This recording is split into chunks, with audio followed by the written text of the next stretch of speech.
설 명절, 이 높은 물가에 서민들 부담이 크다는 걸 보여주는 장면이 있습니다.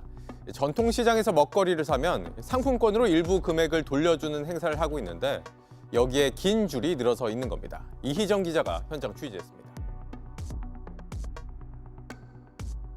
서울의 한 전통 재래시장, 가게들 사이로 긴 줄이 늘어서 있습니다. 장 보러 온 사람들이 한 손엔 설 제수용품을, 또 다른 손엔 구매 영수증을 들고 있습니다. 정부가 27일까지 농축산물과 수산물을 구매하면 온누리 상품권으로 환급해주는 행사를 시작했기 때문입니다. 상품권 받으려고 멀리서 오는 거예요. 싸게 사니까 좋죠. 아무래도 명절 때 돈이 많이 들어갔는데 이게 도움이 되잖아요. 이제 이거 가지고 이제 야채 사야죠. 또 다른 전통시장들도 오랜만에 활기를 띱니다. 환급 부스마다 장보기를 마친 사람들이 몰려 있습니다. 발길이 계속 이어지니 상인들도 만족합니다. 요즘에 경제도 어렵고 다들 힘들어 하시는데 이렇게 본인 물건 사면서 환급해 주면은 훨씬 가게에도 도움이 되고 저희 파는 입장에서도 다른 날보다는 아무래도 좀 더 팔 수 있어서 좋아요. 재래시장 주변에서 사용할 수 있는 디지털 온누리 상품권이 최대 200만 원까지 15%나 할인 판매되고 있습니다. 지역화폐에 대한 정부 지원이 중단되면서 온누리 상품권에 구매자들이 대거 몰린 건데요. 하지만 디지털 거래가 안착하지 않은 지역에선 여전히 종이 상품권으로만 거래하는 곳이 많고 정작 쓸 곳이 없다는 지적도 나오고 있습니다. 허지 기자가 보도합니다. 야채와 고기 등 신선식품을 파는 충주의 재래시장 거리. 상당수가 온누리 상품권 가맹점으로 등록되어 있어 온누리 상품권 앱에서 충전해 결제를 연동시킨 카드 사용이 가능합니다. 하지만 아는 사람들만 이용할 뿐 이용률은 저조합니다. 또 다른 결제 방식인 모바일 전용인 온누리페이가 가능한 곳도 거의 없습니다. 그거 갖고 오시는 분은 별로 없어. 그래서 또 어쩌다 오셔도 못 해주죠. 업체가 QR코드를 구비하지 못한 건데 그나마 몇 달 전 등록 신청을 했다는 이 가게는 최근에서야 승인 문자를 받을 정도로 현장 보급도 빠르지 않습니다. 제로페이 신청 단체로 해라 그래서 필요하시면 하라고 그래서 필요성을 느껴서 하게는 됐었죠. 근데 아직 저거는 안 돼갖고. 이 때문에 아직도 온누리 상품권을 종이, 지류로만 거래한다고 인식하는 가맹점도 상당수입니다. 카드는 안 되는데요. 온누리 상품권도 카드로 나와요? 글쎄 우리는 나이가 들어서 그런 거는 잘 모르는데. 하지만 지류 온누리 상품권은 최근 대구의 한 점포에서만 수십억 원의 부정 유통 의심 사례가 적발되는 등 이딴 부작용으로 개인 구매 한도와 발행을 줄이는 추세입니다. 정부는 침체된 내수 진작을 위해 온누리 상품권 발행액을 사상 최대인 5조 5천억 원까지 올려잡았지만 할인을 디지털 판매에 집중하고 있습니다. 아직 디지털 거래가 안착하지 않은 지방 소도시들을 중심으로 직접적인 소비 진작 효과를 거둘 수 있을지 우려가 나오고 있습니다. 가뜩이나 좋지 않은 경제 상황에 12.3 내란 사태까지 터지면서 골목 상권의 어려움은 더 확대되고 있습니다. 정부가 올해 전액 삭감한 지역화폐 예산이라도 복원해 얼어붙은 소비 심리를 녹이고 지역 경제를 부양해야 한다는 목소리가 커지고 있습니다. 이준석 기자입니다. 하동의 한 과일 가게. 지역 화폐로 결제하는 소비자들이 꾸준히 늘고 있습니다. 지역 화폐 할인율 10%에 청년 소상공인 캐시백 적립 5%까지 15%의 할인 혜택을 보기 때문입니다. 저희 매장은 이제 매출액의 거의 한 60% 정도 이상이 이제 지역 화폐로 이용이 되고 있고 이것이 줄어들게 된다면 좀 어려움이 있을 것 같습니다. 다행히 하동구는 지난해 142억이던 지역화폐 발행 규모를 올해 300억 원으로 늘리기로 했습니다. 전액 분비로 재정 부담은 크지만 지역화폐의 지역경제 기여도가 높다는 판단했습니다. 골목 상권이 굉장히 힘든 상태입니다. 이러한 상권의 활성화를 위해서 하동사랑 상품권을 300억 원 규모로 대규모로 발행해서 분비 여력이 있던 하동군과는 달리 지역 화폐 발행 규모를 지난해 120억 원에서 올해 70억 원으로 줄인 어령군처럼 재정이 열악한 자치단체들은 지역 화폐 발행에 어려움을 겪고 있습니다. 지역화폐 할인율의 절반가량을 부담하던 정부가 지역화폐는 지자체 소관 업무라며 올해 예산을 한 푼도 배정하지 않았기 때문입니다. 폐업하는 전국의 소상공인, 자영업자가 100만 명에 육박하고 버티는 이들도 코로나 때보다 더 힘들다고 하소연하는 경제 상황은 경남도 다르지 않습니다. 특히 12.3 내란 사태로 얼어붙은 소비 심리를 녹이고 벼랑 끝 골목 상권의 회생을 위해선 정부가 지역화폐 지원을 재개해야 한다는 지역의 요구가 커지고 있습니다. 지역 골목 상권을 활성화시키는 측면이 있기 때문에 중앙정부는 지역 경제 활성화 소비 신작을 위해서 예산을 지원을 해야 될 필요. 윤석열 정부가 내년도 예산안을 639조 원으로 편성했습니다. 문재인 정부 때와 비교해 지출 증가율을 큰 폭으로 낮춘 건데 현재 1,000조가 넘는 나라 빚을 줄인다는 이유입니다. 지역 화폐, 소상공인 보상, 경항공 모함 등의 예산은 없애는 대신에 국정과제는 충실히 담았습니다. 정부가 편성한 내년도 예산안은 639조 원입니다. 본 예산 기준으로 지난 5년 동안 평균 8.7% 늘었는데 이번에는 5.2% 증가에 그쳤습니다. 올해 2차 추가 경정 예산까지 포함해 비교하면 6%가 감소했습니다. 국가 채무를 줄이기 위해 긴축 재정을 하겠다는 이유입니다. 산업과 중소기업, 에너지 분야에서는 5조 6천억 원을 줄입니다. SOC 분야에서는 2조 8천억 원, 문화체육 관광 분야에서는 6천억 원을 감축합니다. 소상공인 손실 보상과 지역화폐, 경항공 모함과 예술인 지원, 지방도로 등의 굵직한 예산이 사라졌습니다. 전문가는 이번 예산안이 경제 위기를 대응하기에는 구체성이 떨어진다고 지적했습니다.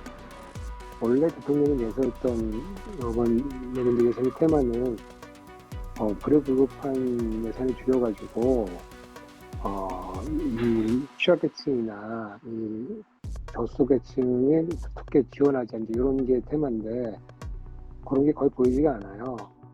기재부는 이번 예산안이 나라 살림 운영의 최선이라며 원안 그대로 정기국회에 통과되도록 협조를 구할 방침입니다.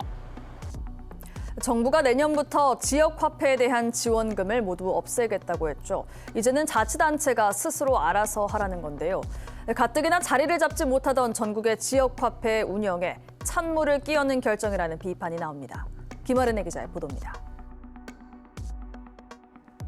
지난달 20일 열린 국회 기획재정위원회 국정감사에서 추경호 경제부총리 겸 기획재정부 장관은 지역화폐 지원금이 필요하지 않다고 못 박았습니다. 코로나19 기간 지원금이 나갔을 뿐 이제는 자치단체가 스스로 예산을 조달해야 한다는 겁니다. 지역화폐가 지역에서 도움되는 데는 지자체에서 알아서 결정하시라. 국가가 현금 살포식으로 보조금 주듯이 이렇게 전방위로 하는 것은 맞지 않다. 실제로 정부가 전국 자치단체 지역화폐에 지급한 예산은 2020년 6,600억에서 올해 3,500억으로 이미 절반 가까이 줄었습니다.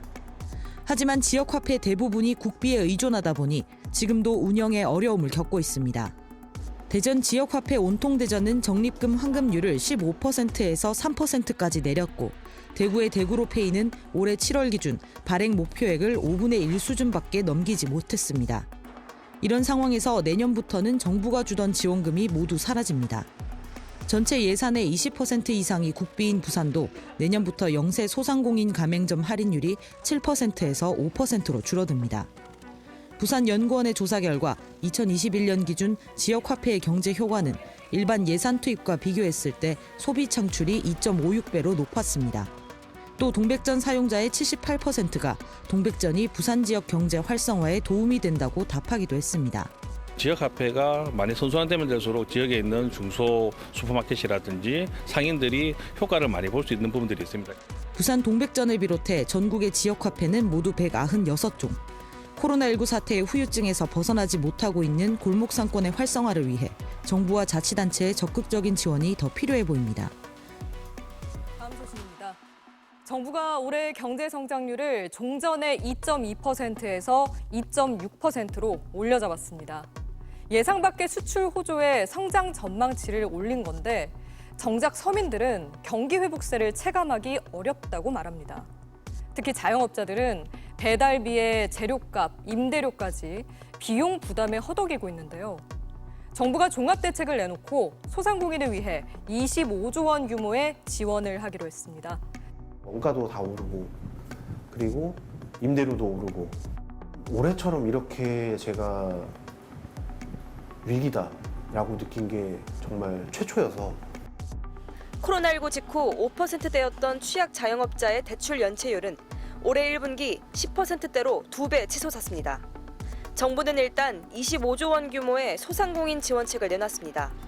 대출받은 정책 자금의 상환을 연장해주거나 7% 넘는 고금리 대출을 저렴하게 바꿔주는데 14조 원을 투입하고 채무를 조정해줄 때 지원하는 새출발 기금도 10조 원 더 늘려 30만 명을 지원하기로 했습니다.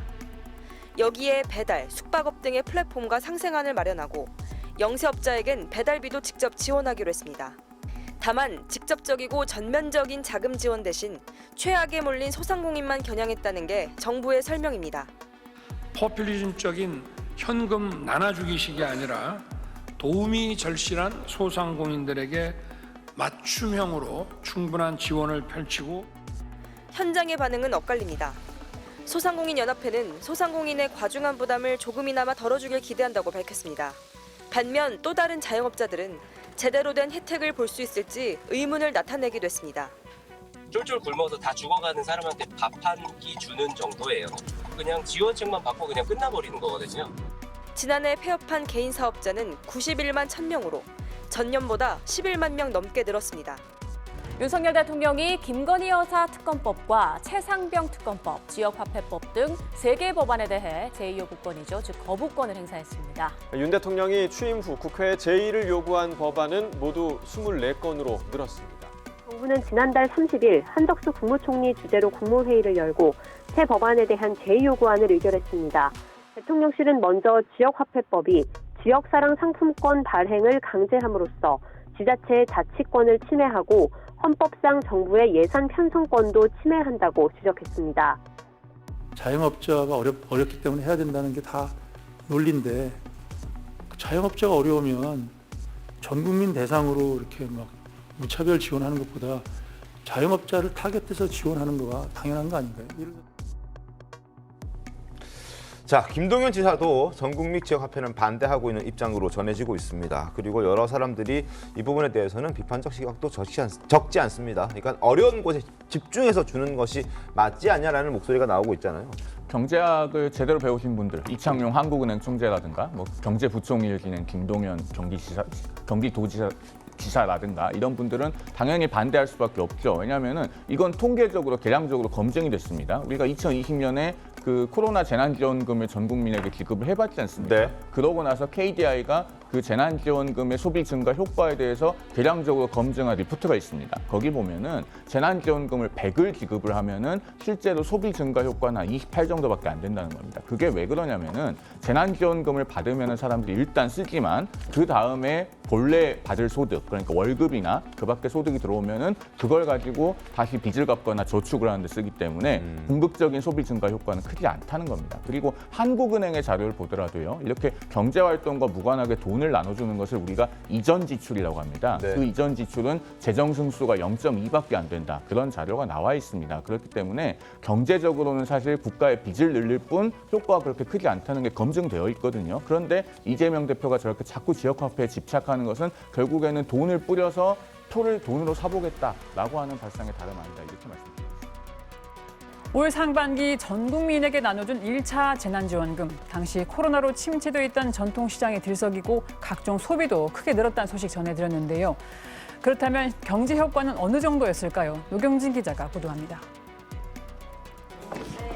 지난 5월 전 국민에게 지급된 1차 재난지원금.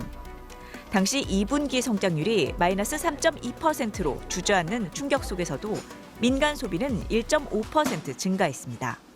이게 정말 재난지원금 효과였을까? 효과가 있었다면 어느 정도였을까? 한국개발연구원 KDI의 분석 결과 재난지원금 지급 이후 늘어난 카드 매출은 4조 원. 지원금 100만 원을 받은 가게의 경우 평소에 비해 30만 원을 더 소비한 것으로 추정됐습니다. 30% 내외의 소비 진작 효과가 있었음을 의미합니다. 해외 선행 연구와 유사하거나 다소 높은 수준으로 1차 긴급재난지원금의 소비 진작 효과가 일부 있었다는 것을. 나머지 70만 원은 어디로 간 걸까?